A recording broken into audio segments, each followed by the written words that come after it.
থাকে তাকে দেখতে আসি, স্বাধীনতা আমার দেশে আসে না। এই দেখতে যাওয়াটা কি কাজ?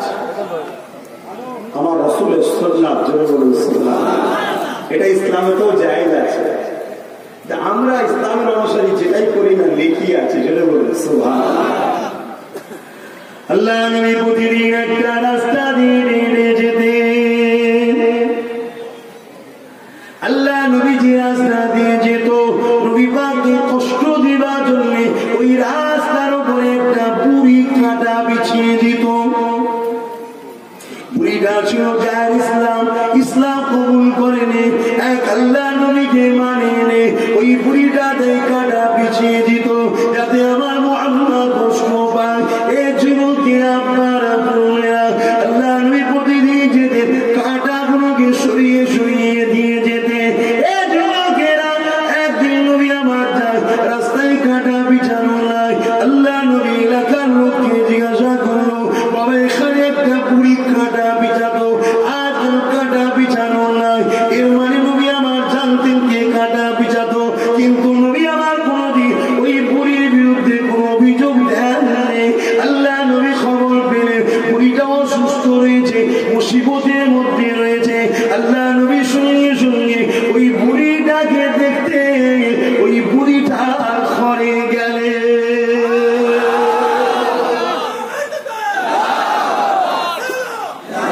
যদি ওই বুড়িটাকে রাসূল দেখতে যেতে পারে যে রাসূলের দুশমনি করেছে এবং গায়ের মুসলিম, আমার ভাই সে গরিবকে সেবা করার জন্য মার খেয়েছে, তাকে দেখতে যাওয়াটা কি আমি অন্যায় করে ফেলেছি ভাই?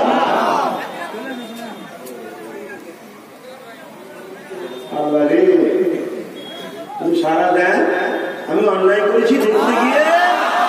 আমার আব্বা, আমার মা, আমার ভাই, আমার বোন, আমার প্রিয় দেশবাসী, গণতন্ত্র হত্যা হচ্ছে না হয় বাংলায়? আমি একজন স্বাধীনতা সংগ্রামী ঘরের পরিবারের সদস্য। আমি দেখতে গেছি তখন করোনা চলছিল, তাই 5-6 জনকে সাথে করে নিয়ে গিয়েছিলাম। গ্রামের 50টা লোক সব আর ভালোবাসার ছেলে খবর পেয়ে বেরিয়েছিল। যে বাড়ির জানলায় দেখছিলেন না লাঠি ছুটছিল, কাটা ছুটছিল, ওই বাড়িটারই ছেলে, ওদের বাড়ি বসেছিলাম। ওরা এসে ঘিরে ফেলে বলছে ঘর সমেত পুড়িয়ে দেবে। হ্যাঁ আমার আব্বা, এই টিএমসি পার্টির লোকেরা তোমার বাচ্চাকে পোড়াতে চেয়েছিল, তোমার বাচ্চাদের ঘরে বাচ্চার উপরে লাঠি তুলেছিল, তোমার নবীর খানদানের সঙ্গে বিয়াদবি করছে। এদেরকে তোমরা যদি আগামী দিন সাপোর্ট দিয়ে ক্ষমতায় নিয়ে আসো, এরা আমাদেরকে আগামী দিন হত্যা করবে। তোমরা যদি চাও খানদানের রাসূলকে হত্যা করতে, তাহলে এদেরকে আবার ক্ষমতার সিংহাসনে নিয়ে আসো। কারণ এরা ওই জোরে আমাদের উপরে আঘাত করেছিল। কোন জোরে? রাজনীতির পাওয়ারে, ঠিক না বেটি? যে পাওয়ারে আমাদের উপর জুলুম করেছে, আমার বাপ মা আমার ভাইদেরকে শোনানো দরকার আছে না নয়? আর আমার অপরাধ হলো এটাই যে ছেলেটাকে দেখতে গিয়েছিলাম। যদি জানলাটা না লাগানো থাকতো হয় তোমার মাথায় বিশ্বাস অবিশ্বাসের কিছু আছে ভাই? কেননা কারবালার মাঠে নামাজ পড়ে তরবারি হযরত হোসাইনের বিরুদ্ধে লড়াই করেছিল।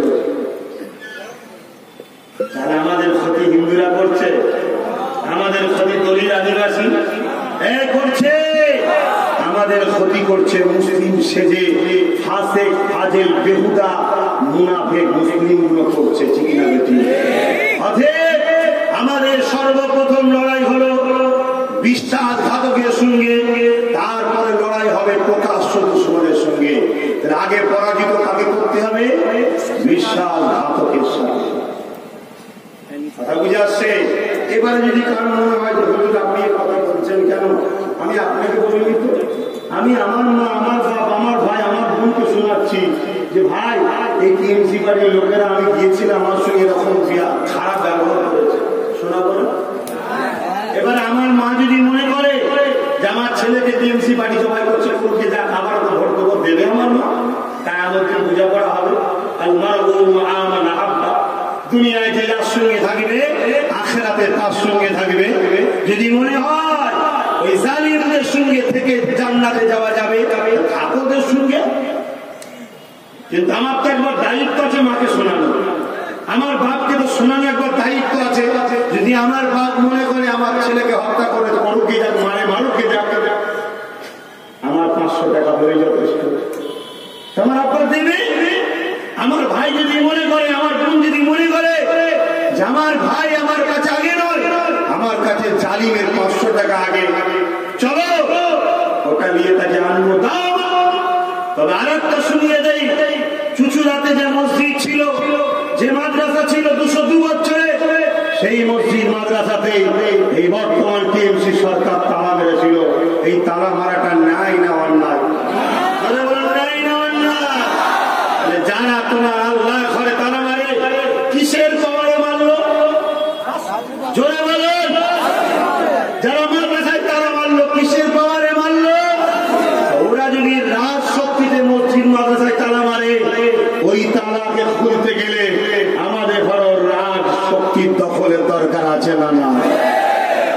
আজকে মুফতি আলাউদ্দিন সাহেব ফতোয়া দিল, ওই ফতোয়াটাকে কাটতে গেলে আর একটা মুফতি কাটলে মানায়, ঠিক না বেটি? একটা রাজ শক্তির নেতা যখন রাজ পাওয়ার দেখায়, তার পাওয়ারের মোকাবেলা একটা রাজ শক্তি দিয়ে করলেই মানায়। আমার মসজিদ আমার মাদ্রাসায় তালা মারলো রাজ শক্তি দিয়ে, তার বেলায় অসুবিধে নেই। আর আমি আমার সম্পদকে বাঁচাবার জন্য যে রাজ শক্তি দখল করি, আমি কোন অন্যায় করলাম? কথা বুঝছেন না? বোঝেন না? এরপরও যদি আপনাদের মনে হয় যে না আমাদের তো ঘরটা হয়ে গেছে, থাকে না, আমার আল্লাহ চাইলে 22-এর ঘর থেকে বার করে ক্যাম্পে ঢুকে যাবে, চিন্তা করতে হবে কি?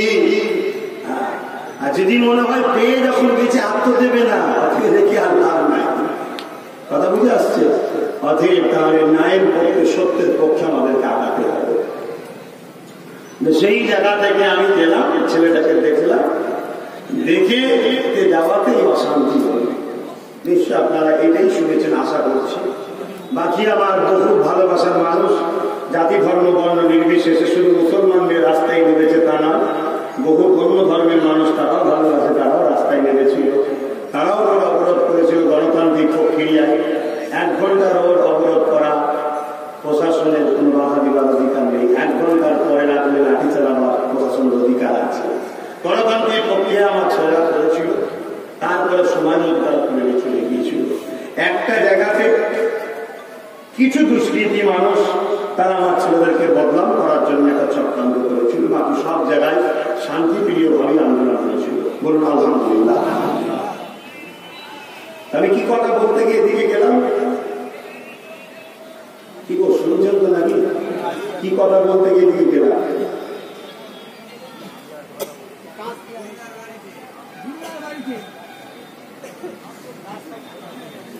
মুসলমানের ছেলেমেয়েরা তরুণেরা বাপেরা,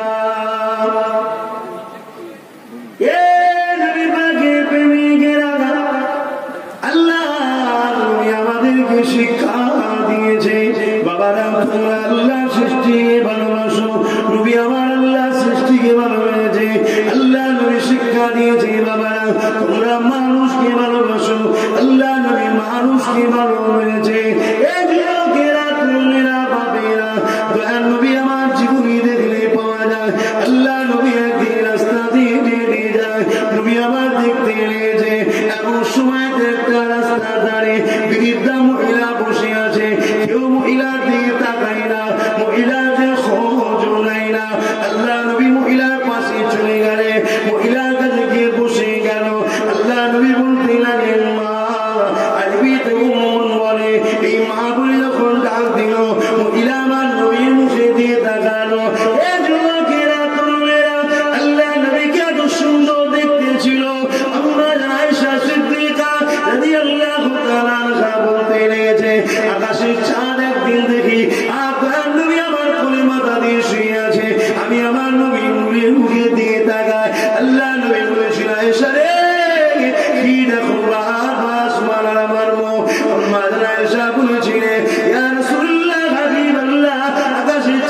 নবী নিজের পরিচয়কে গোপন করে দিলেন। নবী আমার পরিচয়কে গোপন করে দিয়ে বললেন, মা আপনি আমাকে নিজের সন্তান মনে করতে পারেন।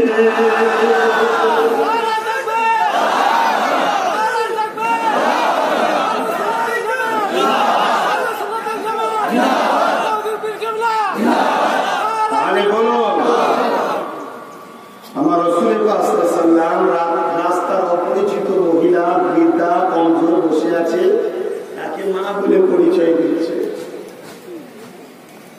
আর যে মহিলার কথা বলছি কিতাব সাক্ষী দিচ্ছে, তিনার গলাতে 3টে ঠাকুরের মূর্তি ছিল। তৎকালীন সময় ঠাকুরের নাম ছিল লাত, উজ্জা, হুবল। এসব ঠাকুরের উপাসনা সেই সময়ের মানুষ কিছু তারা মানত।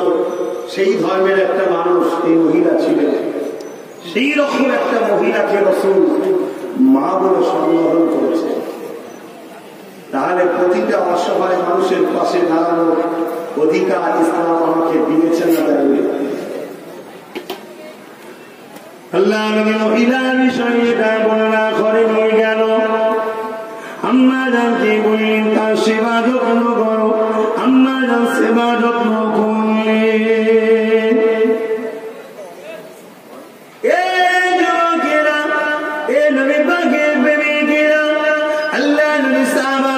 আরো শুনিয়েছেন এমন সময় একটা বান্দাকে আল্লাহ হিসাবে কাজটা নেবে। যুবকেরা তরুণেরা মন দিয়ে শোনো, বিচারের দিনটা সবাইকে দিতে হবে। সম্মান যখন আবার সিংহাতে ফু দেওয়া হবে, আবার সেই জায়গায় সবাইকে দাঁড় করানো হবে।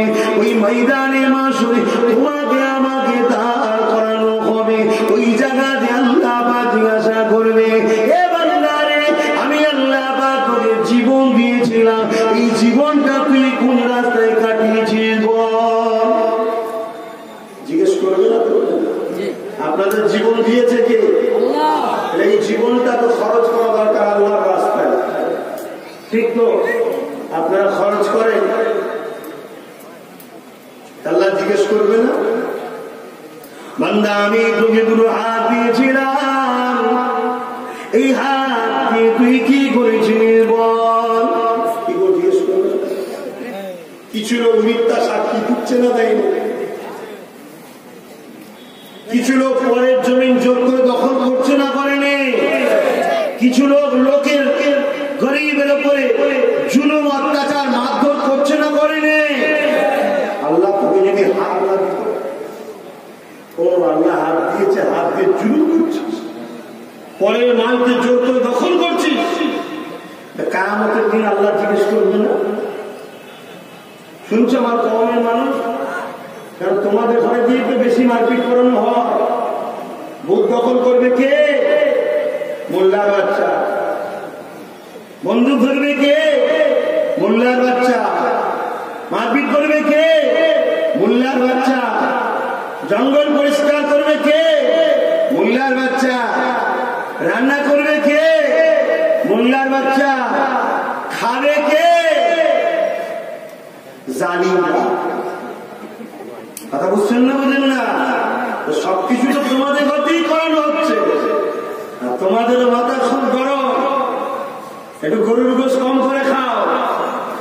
গরুর গোশ খেয়ে খেয়ে গরুর মতো মাথা হয়ে যাচ্ছে, ঘুম বেড়ে যাচ্ছে।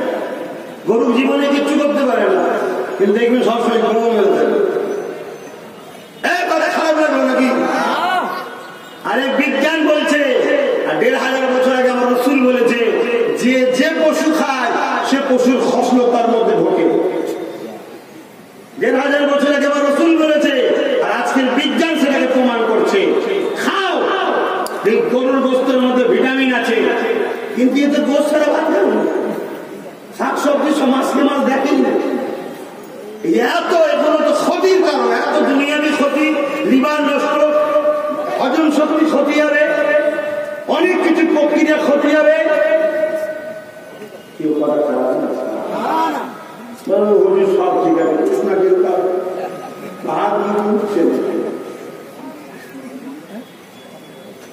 একটু শাকসবজি খেতে হয়। কথা বুঝাচ্ছে, আল্লাহ শরীরটাকে এমন ভাবে তৈরি করেছে। আল্লাহ রসুলও বলেছেন তোমরা গোস্ত কম খাও, দুধ বেশি খাও। আমরা তো সব ডুপ্লিকেটে চলে গেছি। আমার রসুলও বলেছে গোস্ত কম খাও আর দুধ বেশি খাও। আর আমরা তো দুধই খাই না, কি লাল চা খাই আর লাল পানি খাই নাকি? লাল পানি মুসলমানের ছেলে লাল পানি খায়? যদি কেউ লাল পানি খায় হারাম। হারাম শরীরে গেলে রক্ত হারাম হবে। হারাম শরীর কখনো আল্লাহর জান্নাত পাক জায়গা যাবে না। এই যুবকরা, তোদেরকে এই জালিম নেতারা ভোটের সময় বাড়ি বাড়ি মদের বোতল পাঠায়। তোদেরকে ওরা দুনিয়াতেও তো চাকরি বাকরি গাড়ি টাড়ি কিছু দেয়নি, অধিকারও দেয়নি। আখিরাত থেকেও তোদেরকে এই দুনিয়ার জালিম নেতাগুলো সরাচ্ছে। এ কথা শুনছেন না শুনেননি? এরা দেখে দেখে দেখে দেখে ঠিক মুসলিম এলাকায় স্কুল কলেজ করবে না, ঠিক মদের দোকান খুলেছে যাতে মাতাল হয়। এরা দেখে দেখে দেখে দেখে গরিবদের ঘরে চাকরি বাকরির পিছনে খরচ করবে না, ঠিক দেখে দেখে মুসলিম এলাকায় বারবার ফাংশন দেবে, নাচ দেবে। এখন পার্টির মিটিং এ লোক হচ্ছে না, তো অর্ধেক উলঙ্গ মেয়েকে নিয়ে নাচাচ্ছে যাতে করে ইয়ং ছেলেগুলো ভিড় করে। শুনে রেখে দেবে, যারা তোমাকে নারী দেখিয়ে টোপ দিয়ে ধরতে চায়, মনে রেখে দেবে তারা কখনো তোমাদের দুনিয়া আখিরাতের কামিয়াবির কথা ভাবে না। অতএব ওই সকল জালিমদের থেকে মুখ ঘুরিয়ে নেওয়া উম্মতে মুহাম্মাদীর জন্য দরকার আছে না? না। গত কয়েকদিন আগে কৃষক বিল যখন হলো, ওই দিন আমি ভাঙড়ে একটা জলসায় গিয়েছিলাম। লোকের লোকারণ, বাপরে বাপ, আলহামদুলিল্লাহ বলেন। আমার ওই মিটিং এর দিনে দূরে একটা জায়গায় পার্টির একটা মিটিং ছিল। সেই মিটিং এ কৃষক বীরের প্রতিবাদ, কৃষক বীরের প্রতিবাদ। কিন্তু সেখানে দেখা যাচ্ছে অর্ধ উলঙ্গ মেয়েকে দিয়ে নাচ হচ্ছে, ছেলেরা সব নাচছে, সবাই কিন্তু মুসলিম দাবি দেয়। ওইভাবেই তোরা জাহান্নামে যাবে, ওইভাবেই জাহান্নামে যাবি। এই জন্য রাসূল বলছে, আমার উম্মত দাবিদাররা, তোমরা কিয়ামতের শেষ দিন পর্যন্ত কুরাইশ বংশের বাচ্চাদের পিছনে দাঁড়াও, এদের নেতৃত্ব মানো। বলুন সুবহানাল্লাহ। আজ জালিমদের পিছনে চলে গেছো। মুসলিম সুরাতে শয়তান গুলো মুসলিম সেজে তোমাদেরকে ধোঁকা দিয়ে জাহান্নামী বানাতে চাইছে। আমি আমার জান্নাতি ভাইদের ঘরে জান্নাতি পরিবারের সন্তানগুলোকে ওই ধোঁকাবাজ প্রতারক জাহান্নামীদের হাত থেকে বাঁচাবার চেষ্টা করতে পারি না ভাইয়ের আমার। তখন সেই জায়গায় দেখা যাচ্ছে ওই নাচ করছে। আমি যতটুকু জানি, বিশেষ কিছু ধর্মের মানুষেরা তারা যখন আনন্দ হয় তখন উৎসব করে, ঢোল তবলা বেজে গান গিয়ে, ঠিক তো নাকি? খুশিতে করে। এইদিকে বলছে কৃষকদের বীরের বিরুদ্ধে, আর বাস্তবটা দেখাচ্ছ খুশি। তাহলে টিএমসি পার্টির ওই এলাকায় যারা এই মিছিলটা করেছিল, তারা ওখানে কৃষকদের বিরুদ্ধে খুশি প্রকাশ করেছে। ঠিক না? ঠিক। অসুবিধা হয়ে পড়বে, গরম ছেড়ে দেবে। আমার কথা খারাপ লাগছে? আমার বলার স্বাধীনতা আছে না? না। আমি আমার ভারতবাসীকে, আমার আব্বা, আমার মা, আমার বোনকে কথা শোনাতে পারি না? তাই শোনাচ্ছি। আজ ফুরফুরা শরীফকে কত বড় একটা দাগ লাগিয়ে দিল টিএমসি পার্টির লোকেরা, জানেন না? ফুরফুরায় নাকি জঙ্গি ট্রেনিং হয়, শোনেননি? আপনারা ফুরফুরা শরীফের মুহির তারা একটা হাত তুলে দেখাবেন। জঙ্গিরা, সন্ত্রাস তো করো তোমরা সব, হাত নামাও। তোমরা কি সন্ত্রাস, জঙ্গি, আতঙ্কবাদী? আমি বলিনি, টিএমসি পার্টির লোক বলেছে। যে পার্টি তোমাদেরকে জঙ্গি বানাতে চায়, কেন বানাচ্ছে বুঝতে পারছো না?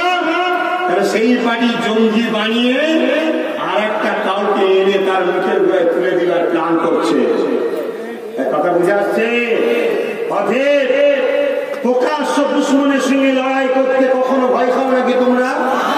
প্রকাশ্য দুশ্মনের সঙ্গে লড়াই করে জিতা সম্ভব, বিশ্বাসঘাতকের সঙ্গে লড়াই করে কখনো জিতা সম্ভব নয়। আল্লাহ রসুল বলেছিলেন, আমার বড় ভয় হয় আমার উম্মত মধ্যে করে প্রকাশ্য দুশ্মনরা ক্ষতি করতে পারবে না। আমার উম্মতের ক্ষতি মুনাফিক বিশ্বাসঘাতকরা করে দেবে। বিশ্বাসঘাতক বুঝতে পারছেন না? ইফতার মাহফিলে চলে আসে মাথায় টুপি দিয়ে, নামাজের মাহফিলে চলে আসে মাথায় ঘোমটা দিয়ে, বুঝতে পারছেন? এরা হলো বিশ্বাসঘাতক। এরা কি বিশ্বাসঘাতক? এরা আমার ধর্মকে অপমান করে, এরা আমার ধর্মকে নিয়ে খেলা করে, আমার ধর্মকে নাটক করে। এরা কথা খারাপ লাগছে তোমাদের? জাহান্নামে যাওয়ার সব দেখছে, জাহান্নামে কপাল ফাটা। 40 বছর 50 বছর 60 বছর তো বাঁচবে, তারপর তো মরে যাবে। কপাল ফাটা হয়ে মরতে চাও? যদি কোনো গায়ের ইসলাম মাথায় টুপি দেয়, ওই টুপিটাকে সে নাটক করলো না সে টুপিতে মানে তুমি হিন্দু ভাই হিন্দুর মতো আসো, তুমি খ্রিস্টান ভাই খ্রিস্টানের মতো আসো। কেন টুপি ছাড়া তুমি কি আমার সঙ্গে মিশতে পারো না? আর আমি যখন তোমার কাছে যাবো, আমি মুসলমানের মতো যাবো। আমি মুসলমান হয়ে যদি ঘুমটা দিয়ে তোমার কাছে যাই বা সিঁদুর লাগিয়ে তোমার কাছে যাই, আমি মুসলমান যদি প্যান্ট শার্ট করে তোমার মতো তিলক দিয়ে তোমার কাছে যাই, তাহলে জানতে আমিও তোমার ধর্মকে নিয়ে ছলনা করছি, নাটক তৈরি করলাম। ঠিক না বেটি? আমি কি তিলককে বিশ্বাস করি? আমি কি সিঁদুরকে বিশ্বাস করি? তাহলে আমি যখন দিলাম, তাহলে সিঁদুরটাকে শুধুমাত্র অপমান করলাম, নাটক তৈরি করলাম। ঠিক না বেটি? আমার আমি যখন টুপি বিশ্বাস আপনি করেন না, তাহলে আপনি যখন টুপি মাথায় দিয়ে আসবেন, তাহলে আমাদের সঙ্গে নাটক করছে। যারা নাটক করে এদের পাল্লায় পড়লে ধরতে হবে না? হবে না? তাহলে অন্যায়ের প্রতিবাদ করা দরকার আছে না? আমি একা করবো? কারা অন্যায়ের প্রতিবাদ করবেন? হাত তুলে দেখান। জবান একটা না দুটো? সত্য বলছেন না মিথ্যা বলছেন? হ্যাঁ, সত্য বলছেন না? হাত লম্বা করলে কেন? কাউকে জোর করছি আমি? কাউকে জোর করলে হাত তুলাতে? হাত নেবা? আমরা বুঝাতে পারবো না ভাইরা আমার। ঘাবড়াবার কোনো জায়গা নেই। জন্মেছে যখন মরবো একদিন, মরণটা যেন কুকুরের মতো না হয়, মরণটা যেন গরু ছাগলের মতো না হয়, মরণটা যেন ইমানদারের মতো হয়। একদিন বাঁচবো, একদিন বাঁচবো। কারো কাছে তারা লিখে ভিক্ষাছে, কারো দয়াতে বাঁচবো না। একদিন বাঁচবো আল্লাহ দয়ায়, আল্লাহ সাহায্যে বাঁচবো। 1000 বছর কোন জালিমের পা চেটে বাঁচতে রাজি ইমানদাররা নয়। ঠিক না বেটি? আজকে সেই লোকগুলোকে শিক্ষক শিক্ষিকা যারা গুরু, শিক্ষক মানে গুরু সমর্থন হতো নাকি, 9 বছর ধরে ওদের সঙ্গে প্রতারণা হচ্ছে। যখনই তারা যায়, তারা আমাদের মাইনে দিচ্ছি তো ঠিক আছে, কথা হবে, এই হয়েছে। কখনো পিটিয়ে তুলে যায়, কখনো মেরে তুলে যায়। 9 বছর ধরে 40,000 স্টুডেন্টের লাইফকে নিয়ে খেলা হচ্ছে। 9 বছর ধরে হাজার হাজার কম বেশি 2.5 থেকে 3,000 শিক্ষক শিক্ষিকা। আমার প্রিয় দেশবাসী, ভাববেন না শুধু মুসলমানদের জন্য লড়াই করছি। শিক্ষকের মধ্যে মুসলিম সমাজের যেমন শিক্ষক আছে, হিন্দু ভাই, দলিত ভাই, সিভিল কাজ ভাই, আদিবাসী ভাই, সমস্ত ধর্মের ভাই বোনেরা তারাও রয়েছে। ওই যে শিক্ষক ছাত্র 40,000, ভাববেন না মুসলমান, এই জাতের সুশ্রী দিয়ে তো আমরা শেষ। ওখানে প্রতিটা ধর্মের আছে। আরে ভারতবাসী আছে, আমার বাংলার নাগরিক, তারা আমার বাংলার আগামী ভবিষ্যতের প্রজন্ম 40,000 বাচ্চা, তারা যে কোনো ধর্মেরই হোক। ওই শিক্ষক আর বাচ্চাদের উপরে যে প্রতারণা করা হলো, এই প্রতারণার অবিলম্বে সমাধান না হয়, আগামী দিন আনের মাদ্রাসার শিক্ষক শিক্ষিকা ওই 40,000 বাচ্চার মিড ডে মিলের পাইয়ে দেওয়ার দাবিতে কলিকাতার রাজপথে অবরুদ্ধ করে দিয়ে আমি আব্বাস সিদ্দিকী তাদের কাঁধে কাঁধ মিলিয়ে আন্দোলনে নামবো। আপনারা কি রাজি আছেন? তৈরি থাকুন, কেন অন্যায়ের কখনো প্রশ্রয় দেওয়া যাবে না। এই কথা বুঝছেন না? বোঝেন না? এসব কথা বলছি খারাপ লাগছে না? বলুন, আপনি যা করছেন বিজেপি চলে আসবে। বিজেপি চলে যাবে? আপনার সিটিং আসছে জলসায় আসবে না, ঠিক আছে এসে আমার সময় হলো। তো বিজেপি চলে এসেছে না চলে আসবে? চলে এসেছে। যাবার সময় আপনার সিটিকে তৈরি করছে, কথা বুঝাচ্ছে? আরে বিজেপিকে তাড়াতে ইনাদের দ্বারা কখনো সম্ভব? যারা 1 বছরের বাচ্চাকে রুখতে পারলো না, আপনার 18 বছর বয়সে গেছে, কথা বুঝছেন না? আর রুখতে পারে বিজেপি? কখন রুখতে পারে নাকি? যখন 1 বছরের বাচ্চা ছিল তখন একটা সিট ছিল, তখন রুখতে পারে না। আপনার 18টা সিট আর রুখতে পারে ভাই? যে বিজেপি কি কেউ রুখতে পারে? ও কি করে দেশপ্রেমিক, সেটা আমরা পারবো না বেটি। কথা বুঝে আসছে? শুধু আপনাদের ঘরে বোকা বানাচ্ছে, বিজেপি চলে আসবে, বিজেপি কি হয়েছে? বিজেপি আমার খোদা নাকি? ওর হাতে আমার জানলে কাছে, ও আমায় খাওয়ায়, ও এনে দেবে। মমতা বাঁচিয়ে রেখেছে। যদি কেউ মনে করে বুদ্ধদেব মমতা শুনিয়া বাঁচায় আর বিজেপি মারে, সে মোমেন না কাদের? ইমান ঠিক করো না। উত্তরপ্রদেশে কি হচ্ছে দেখছি? উত্তরপ্রদেশটাতে ভারতবর্ষের সব থেকে জঘন্য রাষ্ট্র আছে, কথাটা ঠিকই। সব থেকে জঘন্য উত্তরপ্রদেশে চলছে। আরো রাজ্যে বিজেপি নেই? আরো তো রাজ্যে আছে। গুজরাটে 22% আছে, 11% মুসলমান, 6% চাকরি করে, জানো? ভারতবর্ষের সব থেকে মুসলিম ধনী মুসলিম কোন রাজ্যে? গুজরাটে। কথা শুনছেন না? উত্তরপ্রদেশের ব্যাপারটা বলতে পারেন জঘন্য চলছে, কিন্তু আমার বাংলা কোনসা উত্তরপ্রদেশ থেকে ভালো আছে? হ্যাঁ, আমার বাড়ি থেকে 7 কিলোমিটার দূরে আসিফ আলীকে মারতে মারতে মারতে মারতে বেড়ে দিল গেছে, বিয়ের বাজার করতে গিয়েছিল। তার নেতৃত্ব দিচ্ছে একজন টিএমসি প্রধান। শুনছেন ভাই? আমার কথা খারাপ লাগছে? যেটা সত্য সেটা বলছি, অসুবিধা আছে?